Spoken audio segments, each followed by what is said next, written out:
Waqt attività l-ħadd filgħodu l-Partit Nazzjonalista tal-impressjoni li distrett ieħor huwa tiegħu bid-dritt wara li fil-jiem li għaddew il-Prim Ministru Gonzi nnifsu kien ħareġ jgħid illi Għawdex huwa tal-Partit Nazzjonalista. Fiż-Żurrieq Beppe Fenek Adami qal li din il-lokalità u l-5 distrett kollu huma b'mod naturali tal-Partit Nazzjonalista. Il-Partit Nazzjonalista li huwa il-Partit Naturali taż-Żurrieq huwa il-Partit Naturali tal-5 distrett kollu huwa il-partit li jibqa' l-aqwa għażla għal pajjiżna. Wieħed mid-deputati tal-Partit Nazzjonalista fuq dan id-distrett, Franco De Bono, tul l-aħħar leġislatura ikkritika l-klikka li ħadet kontroll tal-Partit Nazzjonalista. Minħabba li tkellem b'dan il-mod ġie kkundannat u twaqqaf milli jikkontesta l-elezzjoni ġenerali ġejja. Il-Partit Nazzjonalista ser imur għad-9 ta' Marzu mingħajr kandidat ieħor li kellu fuq dan id-distrett. Hermin Schiavone li twaqqaf milli jikkontesta eżatt qabel bdiet il-kampanja elettorali war li kien ilu 5 snin jaħdem mal-elettorat tal-5 distrett fuq istruzzjonijiet ta' Lorenz Gonzi nnifsu. Il-ħadd filgħodu l-Prim Ministru Lorenz Gonzi ħareġ b'attakk indirett fuq dawn l-eks kandidati nazzjonalisti.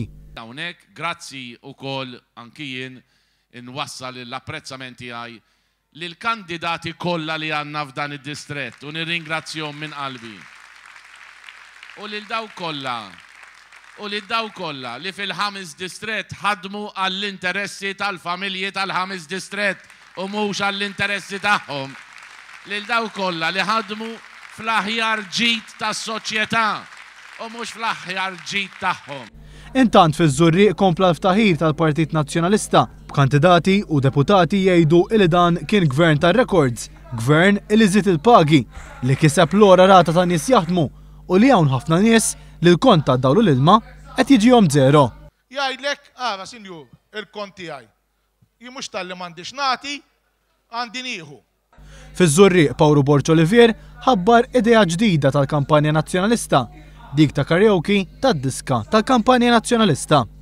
U llum nixtieq illi din il-kanzunetta illi ħanabtu idea ta' My Song namluha tagħna, inkantawha flimkien u intellawa u nadduha lill-Partit Nazzjonalista biex iva ikonna kor virtuali u min ikun kapaċi jista' jidħol ukoll bħala kor kollettiv tal-Partit Nazzjonalista biex lejn l-aħħar ta' din il-kampanja elettorali iva nkunu nistgħu naraw futur fis-sod. Filwaqt il-Ministru tal-Affarijiet Barranin Francis Zammit Dimek qal il-Partit Laburista huwa l-Partit tal-Ketchup.